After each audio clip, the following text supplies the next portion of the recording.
Go ahead, make all your Florida jokes. I'm wearing long sleeves in Miami in October.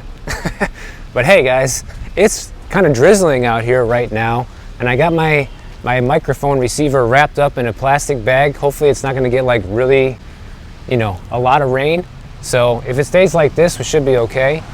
But actually, this cooler weather has just been feeling great, guys. I just love it, and it's nice for a change to wear something different. A lot of people weren't even sure if I even owned something other than a tank top. Well, here you go.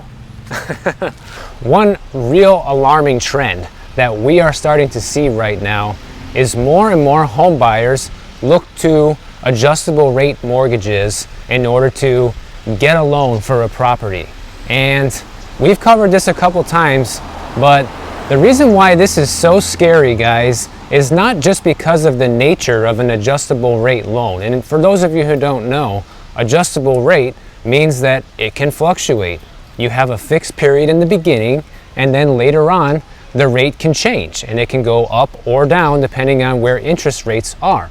And since we're in a rising interest rate environment, most likely by the time your adjustable rate adjusts, it will probably be higher than it is right now. And also, they tend to give you sweetheart deals on the rate during the initial period in order to essentially get more people into these adjustable rate mortgages. It makes it look more appealing, and because the rates are lower, it makes more people jump into these because it's essentially is all they can afford right now.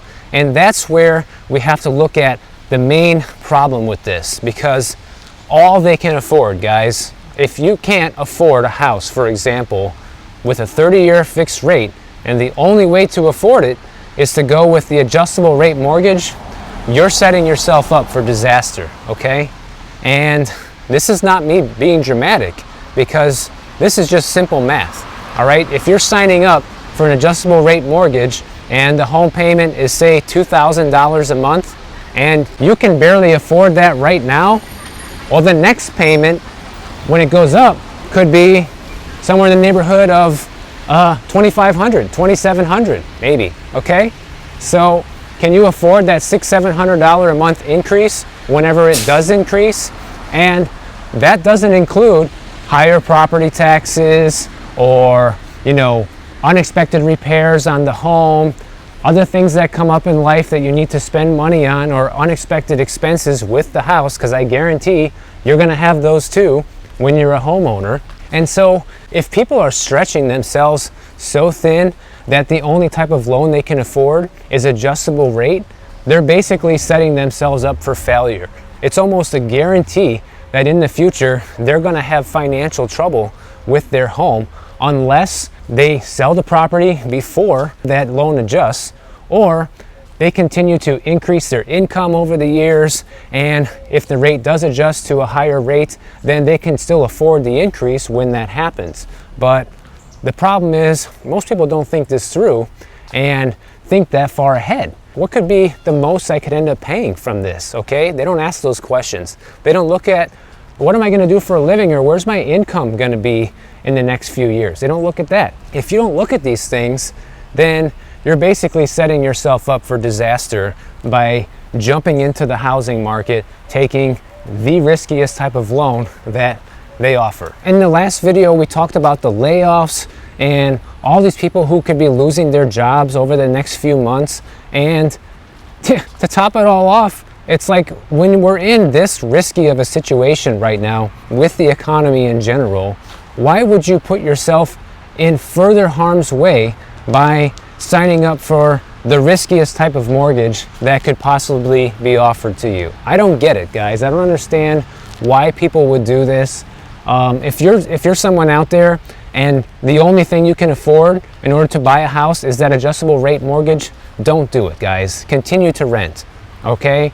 Wait for the prices to come down. The rates will still be high, but as the purchase price continues to get lower, your affordability will improve. And then you can just stick with the plain vanilla 30-year fixed rate mortgage, even if it's 7%, but you got in $50,000 less than what that house costs today. That's going to be a much better deal for you than trying to just jump in right now, because part of the thing that pushes people into doing this is FOMO, guys. People still have FOMO that, oh my God, the interest rates are going up, and if I don't get in now, I'm going to be priced out forever. But not realizing that when in actuality, what ends up happening is as these interest rates go up, there's lower demand for housing and less people are buying, and therefore the home prices need to come down. So it's like jumping onto the Titanic 10 minutes before it hits the iceberg. That's kind of like the analogy that I can give you here if you're in this situation. So just don't do it. Wait for the ship to sink, guys. Get on the lifeboat. And the lifeboat right now is continuing to rent, save your money, increase your credit score, and just be ready for the next actual good deal to come around, because it will. And it's actually getting a significant amount of rain here, but it's very light. It's like a drizzle. So trying to keep the camera on me so we don't get a bunch of raindrops on the lens and it will end up ruining the whole shot. So let's do it like that. Right now, the government FHA program is trying to make it easier to finance manufactured homes. And this is basically coming out of the need for more people to probably move into this type of housing, as buying a traditional home or townhome or condo becomes less and less affordable. But yet, when you have a manufactured home, those tend to be offered at much lower price points and can be more attainable for the average Joe. So they're trying to make it easy for people to get loans for the mobile home and the land that you set it on. And they also are trying to do combination loans where you can get a loan for both the land and the manufactured home all wrapped into one. And I think this is probably overall a good thing, because it's kind of meeting a segment of the market that's not really getting met right now, because most traditional lenders won't give you a loan when you're buying something that's under $100,000. And you could easily be looking at something in less than $100,000 when you're looking at a manufactured home, plopping it on a piece of land. Rain's really starting to come down. I'm gonna try to go underneath some of these trees so I don't get too wet. It's kind of dry over here, so I'm gonna hang out here a little bit thanks to this huge tree. But one thing I actually hope that this new type of loan gets applied to in the future is, I saw an article the other day about these 3D printed homes that are going to be made out of recycled plastic, and they're going to be doing a rental program in Southern California with these 3D printed homes. And they're going to build 10 of them to start, and they're just going to rent them out. So you can't buy one of these 3D printed homes that they're going to be renting over there, but they are going to start taking pre-orders in case you want to buy one and put it somewhere else. But the ones that are going to be built in Southern California are just going to be available for rent. But this idea is actually kind of cool, because, you know, a lot of people have been saying in the comments, you know, I can't find a house small enough to really meet my needs. I don't need a 2,000 or 3,000 square foot house. I'd be fine with a 900 square foot house or something like that.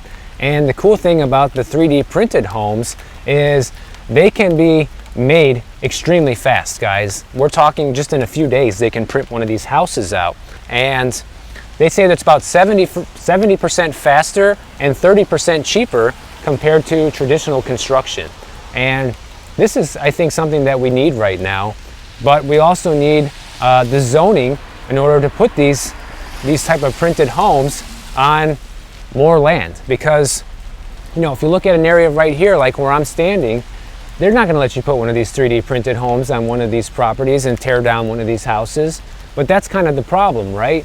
Because there needs to be more space available for the type of housing that's in demand and what people can afford, versus just keeping everything the same and hoping the situation gets better, because it's not going to if nothing ever changes. But I think we're going to see more people want these type of printable homes because of the rapid availability to just make one in probably a matter of just a couple of weeks. You know, from design to setup, this could be done, guys. So that's the first thing that's pretty incredible about this, is the speed. But also the price point is much more realistic for people's budgets. You know, it costs about $44,000 to make a 180 square foot studio model. So if all you need is a studio, then there you go. Okay, for a 900 square foot 2-bedroom model that they offer, that costs about $205,000. Now I know you could say, I can get a real house for that price cheaper somewhere else. But you got to remember, guys, this is completely brand new. It's a brand new house, even though it's 3D printed. And for the studio, that equals about $244 a square foot. And for the 2-bedroom, it's about $227 a square foot, which brings me to my next point that I think is interesting about this. Notice how the bigger the house gets, that actually gets cheaper. So that's not the way traditional construction works. If you want to build a regular house like these things behind me, the bigger the house is, the more expensive it's going to be. And price per square foot is probably going to go up, not down. But when you get one of these 3D printable homes, now the price per square foot is going down the larger that you make it. So that is very interesting, and I think this should be something that should be looked at as an alternative option for people who don't want or need a large home. Just like we talked about, not everybody needs to become a homeowner. Well, people who do want to become a homeowner but can't afford these crazy prices or don't want a huge place to maintain, they could be opening up, big developments of places like this. Just like you see brand new developments with all the new homes there. Why can't they buy, a piece of land where they put all these 3D printed homes on? And then, you get tired of that one in 10 years, you could have a new one printed. So there's just a lot I think you could do with this, and I think the potential is there, and it seems like a pretty cool technology. And the best part is that they're saying is they don't anticipate ever running out of material because they are using mostly recycled plastic. So it's also keeping more of that plastic out of our oceans, which is a good thing as well. My concern is, okay, whenever the house does get disposed at some point in the future, then will it be recycled, or is it just going to get thrown in the trash like so much of the other plastic that's out there? So the rain pretty much stopped, so we can continue with our walk now. One of my viewers, Tim from the UK, he sent me this article talking about how even though everything is completely messed up over there, the price of homes continues to go up. And the UK average price for a home reached £371,000 in October, despite the rising mortgage rates and also this pension crisis that they've had over there. And part of this is because a lot of buyers in the UK are dealing with the same thing that we were talking about earlier. They are dealing with FOMO right now, especially over there, because they only have short-term loans for the most part. Most people get loans that come up for renewal every 5 years or so. So you don't get these 30-year fixed rate loans over there. And a lot of people are afraid that if they don't get a loan now, then it's going to cost even more in the future. Now, in their case, because it's much more rare to get a long-term loan in the UK than it is here in the States, they might actually have some legitimate reasons to have some FOMO, because if you're guaranteed to get a higher rate in the next few years than you are right now, then maybe it does make more sense to buy right now. And this is where everything just kind of gets weird with the housing markets, because nothing's ever the same, guys. You can't look at exactly what's happening here and say it's exactly the same in the UK or anywhere else, because the circumstances are different. And that's what I keep trying to tell everybody here on the channel. Sure, some people might be in a great position right now where they find the perfect deal and they need to buy that house and everything just lines up and it makes sense. Well, then you should probably do it.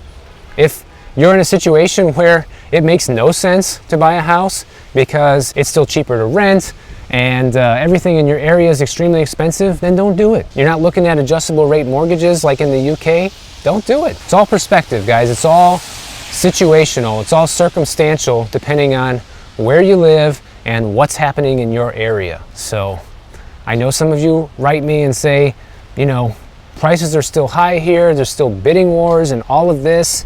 And while that may be true in some areas of the United States still, that's not going to last forever either, guys, because these high mortgage rates are going to start crushing demand even in areas that are still having bidding wars. You can pretty much guarantee it. It just hasn't caught up yet, because likely people in these areas have higher incomes and can still afford homes even at these higher prices and higher rates, and maybe they're experiencing some FOMO as well, and they're buying for the same exact reasons that other people are buying, who are afraid that prices and everything's just going to get crazier. So Look at this place. For sale. Kind of sticks out like a sore thumb around here. I'll show you what I mean. This house is like, everything's remodeled, completely brand new. And next door is one old house. On the other side is another old house. Across the street, a gutted house. We did cover what's going on with the pension crisis in the UK, and I want to shift the focus over here to the US, because there was an article out today about how the US is facing troubles with our pensions here too, guys. And I briefly touched on that in that video when we talked about pensions. And right now, the biggest risk to all pension funds is this. So when these pension funds make investments, they calculate what they think their return is going to be in order to see if this is something worth investing in or if they should take the chance on it or not. A year ago, a lot of the US pensions were calculating about a 7% return on average, which might have even been overly ambitious even then, a year ago. Well, fast forward to today, we got a portfolio that's balanced with 60% US stocks and 40% US Treasury bonds, has fallen 18% in value since this year, okay? And now, in order to recover that loss, these pension funds are going to need a 22% gain just to recover from the loss. If they thought they were going to get a 7% return before, they need to get an even higher return now just to make up for the money that was lost, because they basically bet and they lost. They lost the bet. It's like going to the roulette table, betting on black, and it hits red. So that's the first thing that's happening with these pension funds. The second thing is now, because they just lost this roulette bet, now they're going to have to start betting on even riskier things. They're going to have to start putting money towards even riskier investments in order to try and recover some of these losses, because since they make these investments based on a predicted gain and they don't get that, now they need to take more drastic measures in order to hopefully get the gain that they're looking for. And if you've ever been gambling at the casino, especially played roulette, and this has happened to me before too, guys, you can lose a lot of money really fast. And this is now the number one threat that a lot of these pension funds face here in the US, is they're going to have to start taking on more unstable, more unproven investment funds in hopes that they're going to recover these losses that they've seen since the beginning of the year. And if they don't, a lot of the pensions are going to be in huge trouble. And a lot of people will say, oh, well, they have the PBGC in order to back them up. They're going broke too, guys. And imagine if you have 30 or 40 pensions go broke all at once because they're all trying to do the same thing. You think the PBGC is going to be able to step in and pay for all these losses? They're not going to be able to. And there's probably going to be a big initiative for taxpayers to come in and bail out these pension funds, which is not right, okay? It's not our fault that they gambled and lost, so why should we have to pay for it?